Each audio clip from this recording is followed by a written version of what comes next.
Bonjour et bienvenue à ce dernier vidéo de notre quatrième semaine de SCT 489. On va commencer cette vidéo-ci en se posant une petite question, une petite réflexion. Donc, on a déjà mentionné que la relation de communication là, que j'ai oublié d'écrire ici, on sait que cette relation-là a créé des classes d'équivalence sur notre ensemble E. On peut donc se demander si la récurrence et la transience sont des probabilités de classe ou pas. Donc on va essayer d'étudier ça. Donc on commence, là, on va supposer que I communique avec J. Donc ça ici, on peut le réécrire, là, donc c'est-à-dire qu'on sait qu'il existe un certain K plus grand que 0 et aussi un certain L plus grand que 0, tel que donc on a PIJK qui est plus grand que 0 et on a aussi PJIL qui est plus grand que 0. Alors,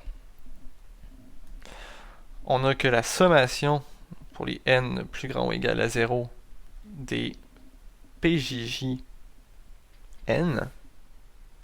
Donc ça ici c'est plus grand ou égal donc à la sommation pour les n plus grand ou égal à 0 des PJJ. Donc ici on va mettre un exposant différent, ça va être n plus k plus l. Donc la première sommation ici est plus grande ou égale, étant donné qu'on vient de skipper quelques indices ici, donc on vient de skipper quelques probabilités. Donc ça ici, c'est toujours plus grand ou égal à la sommation des n plus grand ou égal à 0. Donc on avait déjà montré que cette probabilité-là, on peut la splitter, donc en splittant finalement les exposants qu'on a là. Donc ça ici, c'est la probabilité, disons, de passer de J à I en L étapes. Ensuite, la probabilité de passer de I à I en, disons, N étapes. Et la probabilité de passer de I à J à nouveau en K étapes. Donc ça ici, c'est très judicieux là, parce qu'on peut sortir quelques trucs de notre sommation. Donc ici, on peut sortir PJIL, on peut sortir PIJK. Et il va rester donc la sommation des n plus grand ou égal à 0 des PIIN. Et donc là, on voit très bien ici là, que si jamais, donc si I est récurrent, donc ça l'implique, en fait on avait dit que c'était équivalent à dire que la sommation des n plus grand ou égal à 0 de PIIN était égale à l'infini. Et donc, J va aussi être récurrent.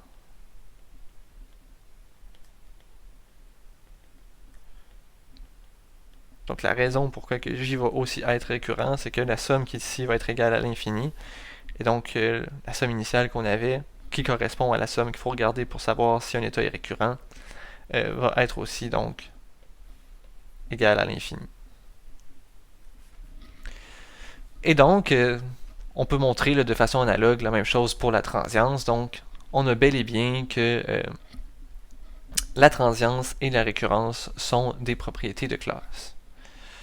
Donc, on a quelques remarques ici à regarder à propos de la récurrence et de la transience. Donc, première remarque, si E est fini, alors c'est sûr, on a au moins un état qui est récurrent. Donc, on ne peut pas quitter tous les états, c'est impossible. On est obligé d'être au moins pris dans un des états qui va être récurrent. On vient de montrer rapidement donc, que la récurrence et la transience, c'est des propriétés de classe. Ensuite, on a que dans une chaîne qui est irréductible, donc on a deux options. Soit tous les états sont récurrents, soit tous les états sont transients. Donc ça vient du fait que la récurrence et la transience sont des probabilités de classe, donc si notre chaîne est irréductible, qu'il y a une seule classe d'équivalence, ben on n'a pas le choix, tous les états sont soit transients, soit récurrents. Enfin, si on a une chaîne qui est irréductible et qu'elle a un nombre fini d'états, ben nécessairement, tous les états sont récurrents. Donc on va terminer notre semaine avec un tout petit exemple, l'exemple 2.41. Donc si on reprend l'exemple du 2.15, donc l'exemple qui avait introduit un peu c'était quoi le modèle d'Ehrenfest, et on considère le modèle d'Ehrenfest avec l'ensemble des états suivants, donc les états qui vont de 0 à R. Donc je vais me permettre de faire un petit recap sur c'était quoi le modèle d'Ehrenfest. Donc dans le modèle d'Ehrenfest, on avait deux urnes, donc on avait l'urne 1, et à côté on avait, sans grande surprise, on avait l'urne 2. Et là, on supposait qu'à toutes les étapes, dans une des boîtes, on a, disons, I boule. Et de l'autre côté, on va avoir R moins I boule. Et là, on avait défini c'était quoi les probabilités de transition. Donc, on avait dit que la probabilité de passer de I boule, disons, et là, on considère vraiment le nombre de boules qu'il y a dans l'urne 1. Donc, la probabilité de passer de I boule à I moins une boule, c'est la probabilité de choisir une boule dans l'urne 1, et ça se faisait avec probabilité I sur R. Et la probabilité d'augmenter, donc de passer de I à I plus 1, c'est la probabilité de choisir une boule dans l'urne 2, ça se fait avec probabilité R moins I sur R. Et ça, c'était vrai donc pour tout I dans E. Et donc, ici, on a bel et bien donc les PIJ N sont plus grand que 0 pour un certain n plus grand que 0.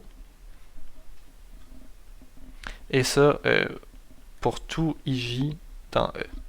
Donc essentiellement, c'est toujours possible de passer d'un état à un autre.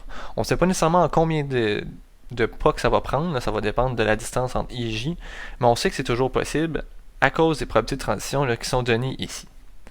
Donc ça ici, ça implique quoi? Ça implique que I communique avec J, donc pour tout IJ dans E. Et ça, ça implique que la chaîne est irréductible.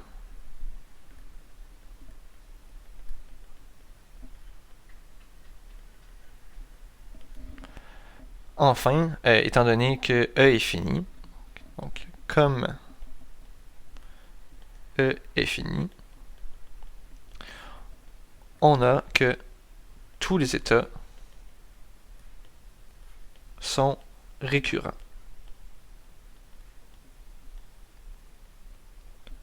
Donc, par les petits résultats qu'on avait dans la remarque précédente. Et donc, ça fait le tour pour cette semaine. Je vous rappelle que c'est hyper important de rire à chaque jour. Je vous souhaite une excellente semaine et on va se revoir très bientôt.